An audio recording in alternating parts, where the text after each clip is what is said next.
Este podcast contiene lenguaje explícito y descripciones de violencia. No se recomienda a todo público o menores de 16 años. Se requiere discreción.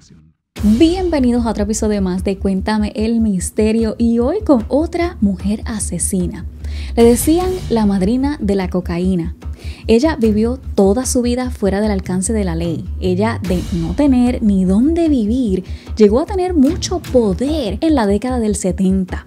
Ella aprendió de todo y así se convirtió en una de las primeras mujeres narcoterroristas del mundo. Sus negocios eran demasiado serios en todos los sentidos de la palabra y estando en un negocio de hombres en aquel momento, tenía que ser ruda y agresiva para ganarse el respeto y esto nunca fue problema para ella. Como dijo uno de los investigadores que trabajó en la captura de ella, si le debías dinero, ella te mataba. Si invades su territorio, te mataba. Si no le daba la gana de pagar alguna deuda que tenía contigo, te mataba. Prepárate, que hoy te cuento el misterio de quién fue Griselda Blanco. Estás escuchando Cuéntame el Misterio, presentado por Yo Me. Aquí hablo de casos reales, misterios inexplicables y leyendas. Are you afraid of the dark?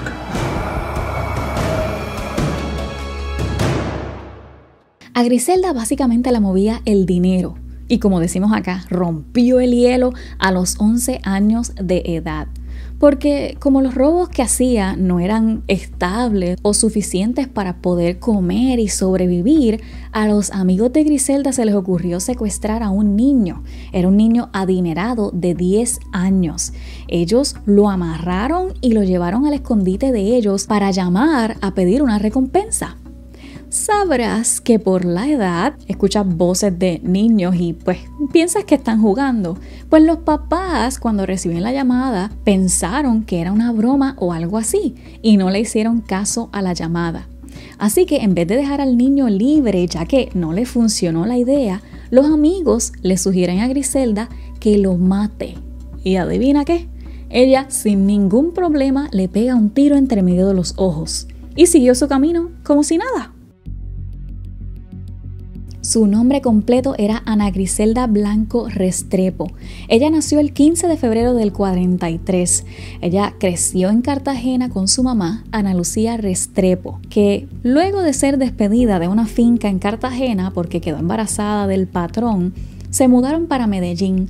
Así que se volvió alcohólica por todos los problemas que tenían. El barrio donde ella vivía era básicamente normal, la criminalidad. Las cosas que eran ilegales para otros barrios eran legales allí. En otras palabras, un día la mamá de Griselda, como de costumbre, le empieza a pegar brutalmente. Griselda tenía ya 14 años y mientras su mamá cogía aire para seguir con la paliza, ella logra agarrar un cuchillo y le hizo heridas en los pies. La mamá la agarra por la camisa y pelean agresivamente hasta que Griselda logró romper la camisa en 2 pedazos y pues escapar entre los árboles que estaban cercanos a la casa. De aquí Griselda nunca regresó. Luego pues se tuvo que prostituir para poder comer hasta que conoció a Carlos Trujillo. Carlos Trujillo era un delincuente que falsificaba visas para entrar a los Estados Unidos y trabajaba también con el tráfico de personas. Ella aprendió cada detalle del negocio y juntos lograron entrar a cientos de personas a los Estados Unidos. Con esto se ganó la confianza y mucho más porque ya a sus 19 años Carlos le pide matrimonio y tienen 3 hijos, Dixon, Uber y Osvaldo. Al tiempo, pues Carlos muere de una cirrosis ya que sufría del hígado y ella, en vez de estar en un duelo porque su marido se murió, como ya Carlos le había servido lo suficiente para subir al escalón, ese escalón que le faltaba y ser ahora la jefa del negocio, tan pronto esto pasa, se fue con su amante, Alberto Bravo, para Nueva York. Ella, al venir de una familia pues que la rechazaba y no tenía ayuda de nadie, ella vio estas relaciones con los hombres como una ventaja de que al conocerlos, si estos hombres eran poderosos, ellos le iban a ayudar en todos los aspectos. Así que ella forzaba estas relaciones con ellos para que funcionaran a la mala por dinero. También ella era una joven bien atractiva, era carismática y con ese poder que ella tenía, pues la respetaban y halagaban. Ahora, aquí hay una diferencia porque Carlos pasaba personas a los Estados Unidos, ¿verdad? Pero Alberto pasaba cocaína. O sea, ya de entrada ella iba a ganar más dinero. Ahora, ese dinero no estaba en Medellín, estaba en los Estados Unidos. Cuando esta pareja se une, Alfredo pasaba unos kilos por aquí y otros kilos por allá. Pero mi amor, Griselda no se iba a conformar con un par de dólares. Sus planes eran más grandes. Ella quería construir un imperio. Estos dos eran como la pareja perfecta y en el momento perfecto. Pero les faltaba lo más importante. ¿Quién les vende la droga en esas cantidades? Pues Alfredo la compraba en Bolivia y Perú. Y es más fácil transportarla porque los puertos en Colombia no son vigilados, más ella tenía, no eran vigilados, más ella tenía suficiente espacio y empleados para empacarla. Lo que aún tenían que planificar era el cómo pasarla a los Estados Unidos. En las entrevistas a los policías, ellos dejan saber que para estos tiempos, si ellos veían a personas con más ropa de lo normal, ya las detenían. Pero la cocaína antes no pasaba solamente en la ropa. Ellos empezaron a hacerlo también en maletas, en latas, gomas para autos, muebles, etc. Pero con el tiempo, pues Griselda, ya saben, fue inventando mejores estrategias, al punto que ella diseñaba ropa para mujeres. O sea, ella diseñaba brasier, panties, fajas, de una manera que resaltara la figura de la mujer, y ella misma comenzó a reclutar a esas mujeres y enseñarles cómo coquetear para evadir la seguridad en el aeropuerto. Ya luego de unos años, ella vuela a Miami con su negocio, estable. Ya América se había hecho adicto a la cocaína. Ella había hecho el imperio que ella estaba planificando hacía años y hasta más, porque traía cientos y cientos de kilos al mes. Todo lo que el avión pudiera traer venía para acá. Ella fue una de las pioneras en traer esta droga en específico y hacerla la droga del momento. Ya ella había estado construyendo básicamente este imperio durante los pasados 10 años.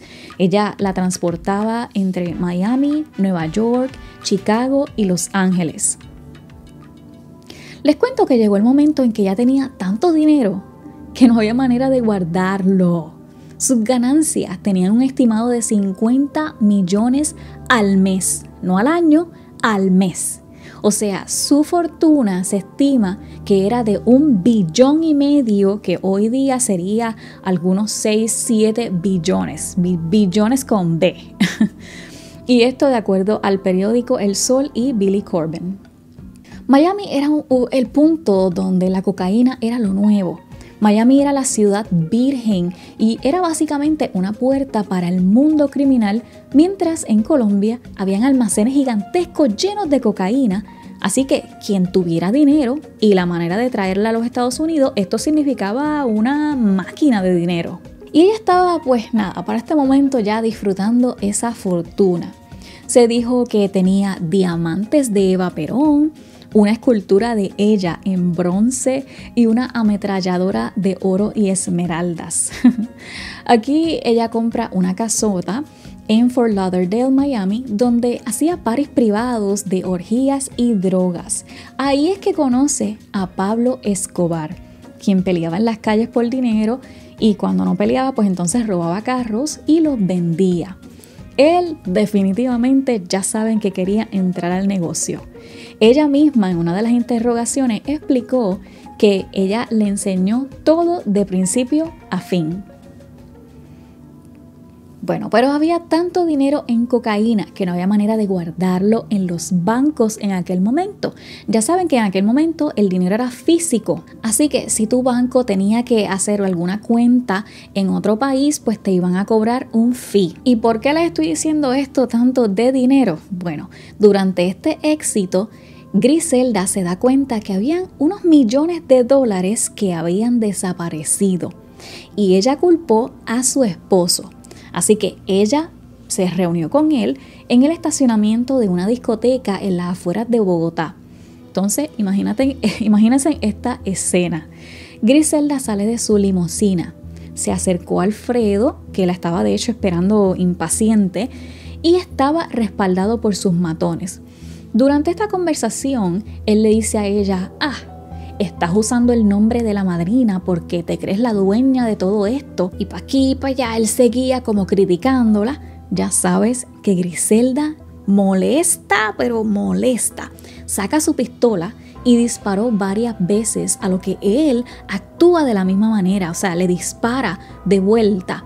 En medio de este tiroteo murieron 6 guardaespaldas de ambos. Alfredo murió por un impacto de bala en el rostro. Pero Griselda se recuperó rápidamente porque solamente recibió un disparo en el estómago. Entonces, por esto es que llegó en algún momento dado que le decían la viuda negra. Pero bueno, o sea, hablando la verdad, ella no podía correr todo este imperio sola. Para ser una de las pioneras en estos años, ella necesitaba a quien le ayudaran sin ella dejar de ser la dueña, la patrona. Según un estimado de la DEA, tenía más de 600 empleados en su nómina y se hacía cargo en todos los aspectos de ellos por ser leales a ella. También se aseguraba que las familias de estas personas estuvieran bien también. Hubo un caso, ¿verdad? Les voy a contar, hubo un caso del hijo de uno de sus empleados que pues, fue su mano derecha, Jorge Rivi Ayala. Él estuvo envuelto en un accidente de motora y ella llega al hospital, tú sabes, VIP con todos los gastos pagos. Ellos en el hospital lo transportan de un cuarto a otro cuarto que estaba más cómodo y de hecho en algún momento lo llevaron a un mejor hospital. Esto era el seguro Griselda, Griselda's Insurance. Ya saben por qué todos los traficantes de Miami querían entrar en acción y ser parte de esta organización. Ya para este momento, cuando ella estaba sola y tenía todo el poder del mundo, le decían la madrina de la cocaína. Ella tenía un lujoso penthouse en la bahía de Biscayne, que es como el palacio en Miami Beach, y allí tenía una colección de carros exóticos. Ella pues también ahí en esa casa hacía orgías inundadas de drogas y desnudistas que complacían a cualquiera que estuviera en ese party, cualquier necesidad, e inclusive las necesidades de ellas sexuales. Ella era prácticamente la diosa. Y bueno, la policía para este momento quería llegar a ella porque ya no podían controlar la droga en las calles. Así que de allí nació la operación Banshee. Y pusieron a Robert Nieves, un New Yorker que fue agente encubierto, con el compañero Bob Palombo de la DEA, que él había estado en una investigación del narcotráfico durante 3 años. Ahora, con esta operación no se llegó a mucho. Como ellos decían, todo eran conversaciones entre ellos y nada de acción. Luego de 2 años con esta operación Banshee, pues cogieron un break. Entonces pensaron que se debían de fijar en otras personas y se fijaron en uno de los distribuidores de Griselda que estaba preso. Antes, por los cargos que tenían estas personas, si se sabía que iban a estar una vida en prisión, usualmente la banda se olvidaba de estas personas y los dejaban presos. Así que estos agentes le ofrecieron una rebaja a la condena que él tenía si ayudaba al gobierno. Y bueno, pues él accedió. Su trabajo era poner a estos 2 agentes encubiertos en contacto con uno de los informantes de Griselda. Mientras más cercanos a Griselda, pues mejor, ¿verdad? Y él les presenta a Leila Perada. Y aunque ellos rápidamente se dan cuenta de que ella pues no está muy cerca de Griselda, ellos piden permiso para poner un cableado de comunicación para poder escuchar todas las conversaciones y saber pues dónde era la próxima entrega, porque Leila pues era distribuidora y ella podía revelar también información importante para que ellos puedan llegar a Griselda. Bueno, pues les cuento que esto fue un poco complicado porque recuerda que hoy día hay mucho equipo de investigación que tiene cámara, audio en miniatura que ni te das cuenta que la persona lo tiene. Por ejemplo, en un espejuelo pueden poner algún tipo de cámara, en un bolígrafo pueden poner algún audio, pero en los años 70 literalmente eran cables, así que había que hacer un trabajo excepcional. Pero hay otro pequeño problema, y es que todos estos policías de Miami podían hablar inglés, pero tenían que hablar español fluido para poder entenderlos, porque, por ejemplo, yo soy puertorriqueña y yo entiendo a mis amistades venezolanas, colombianas, mexicanas, pero todos nosotros hablamos, ¿verdad?, nuestra jerga, así que tenían que tener un español fluido para entender todo lo que ellos estaban diciendo. Por ejemplo, si decían, el pan no está bueno, pues era que allá en Colombia la producción que sacaron no se cocinó bien, entonces sabían que la carga a lo mejor no era tan buena cuando llegara acá a los Estados Unidos. Cuando las mujeres decían vamos al laundry para lavar, pues era que iban a repartir la droga o bueno, códigos así. Les tomó años, años descifrar todos estos códigos a la policía. Y bueno, mientras toda esta situación está pasando, llega un día que fue el 11 de julio del 79. Germán Jiménez Paneso y un socio estaban comprando una botella de whisky en Dadeland, cuando de momento un trío de sicarios de Griselda que iban en una camioneta Ford Ecoline, que de hecho tenía un logo de un negocio que decía Happy Time Complete Party Supply, era como una tienda rodante de items para party y decoraciones, rociaron los hombres con una ráfaga de fuego, asesinándolos y también dejando a empleados heridos. Cuando los policías llegaron al lugar, descubrieron que los asesinos habían abandonado la camioneta detrás del centro comercial. Y bueno, esto se abre para investigarla. Raúl Díaz, el detective de homicidios de Dade County, dijo, la llamamos el vagón de guerra, porque todos sus costados estaban recubiertos por un 1/4 de pulgada de acero y contaba con agujeros para las armas. Esto es tipo película. Los agujeros para las armas estaban recubiertos de plástico, así que los tiradores podían ver hacia afuera y en cambio tú no podías ver hacia adentro. Dentro del vagón de guerra fueron encontradas 20 armas cortas entre pistolas y ametralladoras. La masacre ocasionó más violencia, pero Rivi Ayala, no sé si se acuerdan de Rivi era la mano derecha de Griselda, dijo en una de las interrogaciones que no importa la investigación que tenga la policía con Griselda, a ella no le preocupa nada de esto, al contrario, a ella le gusta este tipo de guerra. Todos los días, si tú estabas cerca de ella, todos los días había instrucciones nuevas para matar a alguien. Esto era algo que realmente ella disfrutaba. Pero, mis amores, todo tiene su final. El 10 de febrero de madrugada, mientras Griselda estaba durmiendo, el equipo de Palombo se dirigió al escondite de Griselda, tiraron la puerta y subieron al cuarto de ella. Para ella fue como una derrota humillante, porque no se pudo defender. Palombo había dicho que el día que le encuentre a Griselda le voy a dar un beso y le voy a decir lo bien que me siento de verla. Así que la besó en la mejilla cuando la encontró y le dijo, Griselda, I'm so glad to see you. El jurado federal condenó a Griselda a cárcel sin posibilidad de fianza y la prensa que cubrió el arresto habló de Griselda como que la reina de la cocaína. Bueno, la sentenciaron a 2 décadas en prisión, pero el negocio de la reina de la cocaína no se acabó aquí. A finales de un día de febrero del 1985, Charles Cosby se encontraba sentado en la sala de su apartamento en el barrio de Brookfield Village, eso es al este de Oakland. Y él estaba allí cuando anunciaron el arresto de Griselda en la televisión. Cosby, que era un traficante de onzas de cocaína en las esquinas del este de Oakland, él dice que se sintió impactado por la descripción de que la reina de la cocaína. de quien se decía traficaba cientos de kilos de cocaína en los Estados Unidos. Él confesó: quedé abrumado. Nunca había conocido una mujer que vendiera tanta droga, y mucho menos, bueno, a ese nivel. Ella era billonaria.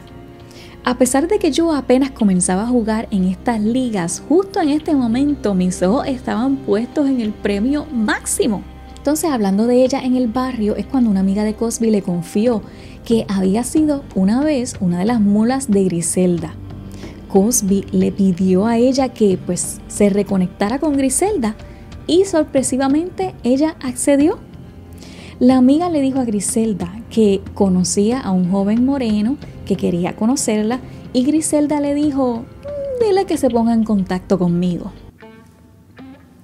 Después de una serie de llamadas y de cartas que, según la policía, entre ellas podías leer: te extraño, quisiera tenerte conmigo.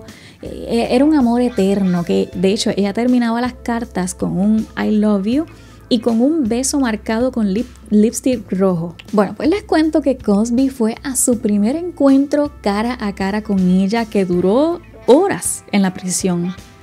Cuando se conocieron, Griselda abrazó a Cosby y le dio un largo e inesperado, apasionado beso en la boca. Luego que pasa esto, ellos se sientan en la mesa de visitantes y empezaron a hacer negocios. Griselda le pregunta: ¿cuánto necesitas para que tú y tu familia estén bien? Y Cosby quedó como sorprendido por la pregunta y nerviosamente soltó una suma que él esperó que fuera rechazada. Y le dice: 50 paquetes. Y Griselda no lo dudó ni por un instante y el negocio se selló. 3 días después sonó el timbre de la puerta de Cosby y cuando abrió la puerta era una mujer latina que cargaba 2 paquetes y le dijo: tengo un encargo de la madrina. Cosby apresuradamente abrió las cajas y encontró 50 kilos de cocaína. En un mes, señoras y señores, Cosby se había convertido en millonario. Así que cada vez que él la visitaba a la prisión, Griselda le pagaba a los guardias $1,500, que ya saben, para aquel momento eso era el billete, para que ellos pudieran tener sexo en los cuartos multipropósitos de la prisión. Cosby dijo en una de las entrevistas: ella me hizo parte de la organización. Todo lo que yo debía hacer era volar alrededor del país y encontrarme con los distribuidores. Cada vez que yo agitaba la mano, obtenía $1,000,000. De aquí Griselda le confió parte de su negocio a Cosby, bueno, por lo menos el de Estados Unidos. En 1992, cuando su hijo Osvaldo fue asesinado en Medellín, Griselda exigió venganza y los asesinos de Osvaldo fueron capturados, torturados y aniquilados. En 1994, la Fiscalía de Miami-Dade comenzó una investigación de su organización de nuevo y también algo más peligroso, porque se puso en contacto con la lista de secuaces que la conectaban con Ruby Ayala, que fue pues la mano derecha. Cuando Griselda se entera de esto, le dice a Cosby: Ruby tiene suficiente información sucia en contra mía para poder enterrarme por lo menos 10 décadas aquí. Entonces sacó un pedazo de papel de un cuaderno que tenía en su brasier, donde había un mensaje que decía JFK, como decir John F. Kennedy, 5 p.m., NY, o sea, New York, New York. Y se lo entregó a Cosby. Y él le dijo: pues, ¿qué es esto? Y ella le dice: Dixon sabrá qué hacer. Dixon era pues el hijo mayor de Griselda. Y le dice a Cosby: voy a ir en contra de Kennedy. A Cosby se le notó como la confusión en la cara y ella le grita a Cosby: el hijo del presidente, o sea, o esto no es lo suficientemente descriptivo para ti, Charles. Luego de esta situación, él entregó la carta y todo, pero temeroso, Cosby comenzó a alejarse de la madrina sin que pues ella lo supiera. Pero ya para este momento los detectives de la Fiscalía de Miami-Dade estaban tras Cosby. Era en un momento dado ya exhausto de los días de trabajar con Griselda, voló a Florida y testificó en el caso en contra de Griselda. Cosby ofreció información que permitió identificar la riqueza de Griselda y ellos hasta caminaron por el barrio donde ella vivía. En julio del 95 fue acusada por la oficina del fiscal del condado de Miami de 3 muertes, pero increíblemente la sentencia se suspende por un escándalo. Después de todo lo que Cosby testificó, él aseguró que había tenido sexo con una de las secretarias de la oficina del fiscal. Lo que era peor para esta situación es que era la misma secretaria que se encontraba envuelta en una larga relación de sexo telefónico con el mismísimo Ruby Ayala. Así que por tecnicismo, en el 1998 el caso en contra de Griselda colapsó. Más adelante, en junio del 2004, Griselda fue dejada en libertad y deportada a Colombia. A pesar de que no era muy buena idea regresar a Colombia por los enemigos que había hecho, la mayoría de la gente ya conocía y sabía que los días de Griselda Blanco estaban contados. Para el 2007, su vida era más tranquila. Había estado alejada del negocio ya por más de una década y vivía tranquilamente en Bogotá y sin maquillaje, sin su pelo ondulado y sin sus vestidos de diseñador. Ya para este momento Griselda tenía sus 65 años de edad, pero para darle fast forward a esto, ya cuando Griselda se veía como una abuelita adorable, tenía sus 69 años, un lunes en la tarde fue a la carnicería de Medellín a hacer sus compras y de repente una moto con 2 sicarios le quitaron la vida a Griselda con varios impactos de bala. O sea, en otras palabras, utilizaron la misma técnica que ella usaba cuando ella estaba al mando. Al día de hoy, mis amores, no se sabe qué banda criminal o qué sicarios fueron los que llegaron allí a dispararle a Griselda hasta la muerte. Y bueno, mis amores, hasta aquí el episodiazo de hoy. Si te gustan estos episodios, considera suscribirte. Y bueno, como siempre, te envío un abrazote gigantesco y te espero por aquí el próximo jueves. ¡Chao!